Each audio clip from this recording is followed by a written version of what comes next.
Western Australia and the Northern Territory.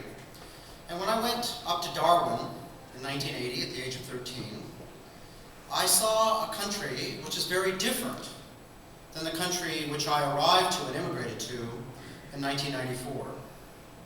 Gone in 1994 was the out-of-date infrastructure, the continual strikes, the funny out-of-date cars, the 1950s apportioned kitchens that I saw when I was 13. Also gone was what could be kindly described as the similarly dated British cuisine that was served around the country. Instead, it has been replaced with the food we've had here tonight, which I think is uniquely Australian, that blend of Mediterranean, Asian, and fresh food that makes me usually wish I was at home no matter where I'm eating around the world. Although I will say San Francisco is a particularly good place if you have to compromise. It's also been replaced with infrastructure and households that looked like the affluent parts of America that I left. And that change has underpinned what Australia is all about now. It is a different place than it was 25 years ago. It has moved very rapidly with the times. I moved to Australia in 1994 because it offered my wife, an economist who I met at Harvard, while she was working on her PhD and while I was working on mine. It offered us a place where we could both do our careers, getting great jobs in the same city. We applied to 30 places each around the world, and Canberra was the place that ended up giving me a job at Mount Stromlo Observatory, which was one of the 10, still is, one of the top 10 astronomical institutions in the world, and a place that had unique access to astronomical facilities that were helped by an extremely innovative and well-developed instrumentation program. Astronomers don't just use the mirrors, we use the very complex digital infrastructure behind them, much of which underpins, for example, the digital cameras we use today, and countless other things. What I had not appreciated is what an opportunity it is to come to a new country, bring all the knowledge and skills that I learned at Harvard, being able to double those up with all the knowledge and skills that Australia had to offer. And, probably equally importantly, to have a clean slate, completely free of the boundaries and constraints of the power hierarchies that one is inevitably born into when they undertake their stories, their studies, or their early work and career. This freedom enabled me, at the age of 27, to lead a team of 20 people, 19 of whom were older than me, from Australia, and that team is the one that made the discovery, eventually, of the expansion rate of the universe accelerating, which you heard about just a second ago in the little video clip.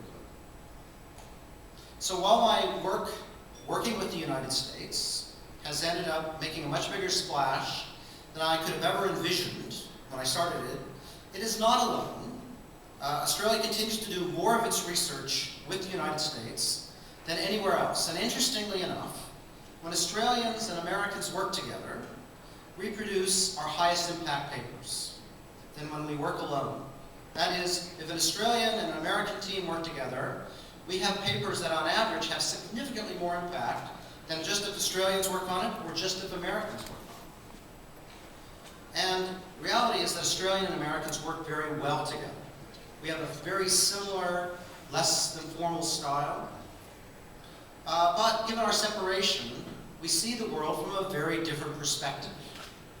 And I will say that some of my colleagues say I just see the world upside down.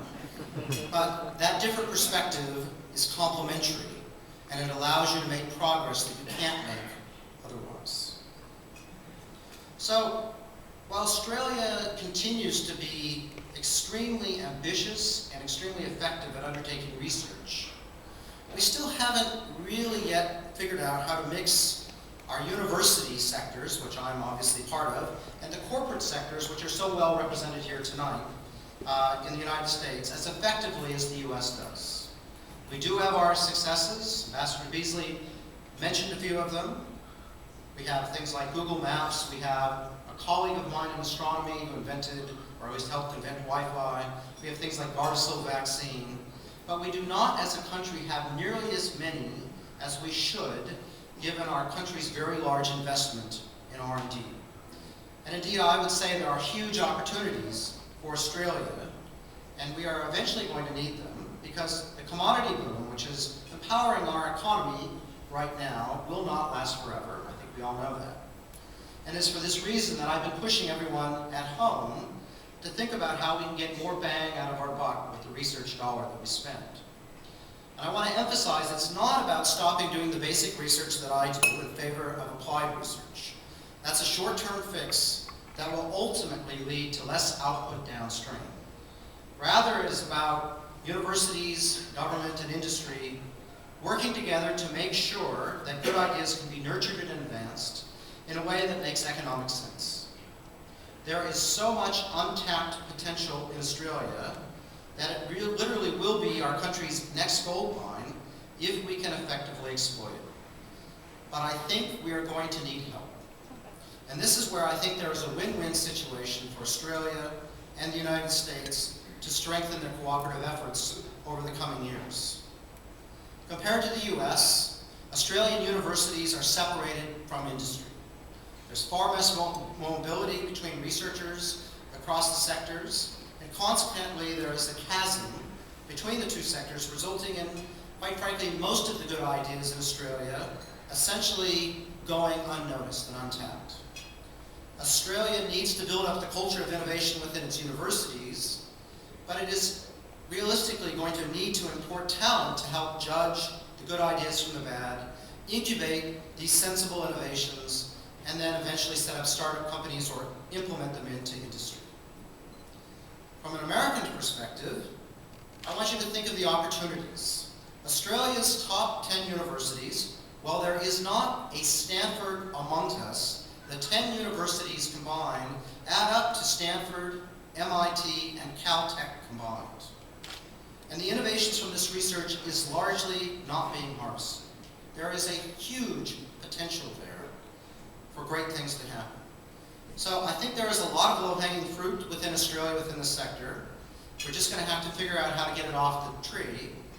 And I think we can best do that together. Because the one thing I realize is just how good the US is in this area. I've traveled the world, and the US is still light years in front of the rest of the world at taking ideas and generating essentially new industries from them. So if you haven't been to Australia, I encourage you to come on over. It's a nice place to visit at the best of times.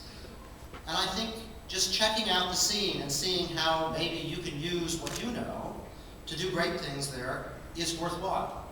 If you're an expat, which many of you are, think about what you've been learning here in the United States and figure out how you might be able to exploit it in Australia. Doesn't mean you have to move back, although, of course, we'd love to have you. But I think the opportunities are remarkable. For me, Australia remains a great place to live and work. And probably not alluded to here, is one of the things that I'm able to do in Australia is I run a small winery on a farm. I live 30 minutes from an observatory, one of the top 10 institutions in the world. And I ask myself, where else in the world can I be next to one of the great institutions in the world in my discipline and be able to do that? And the answer is, actually, Santa Cruz just got away.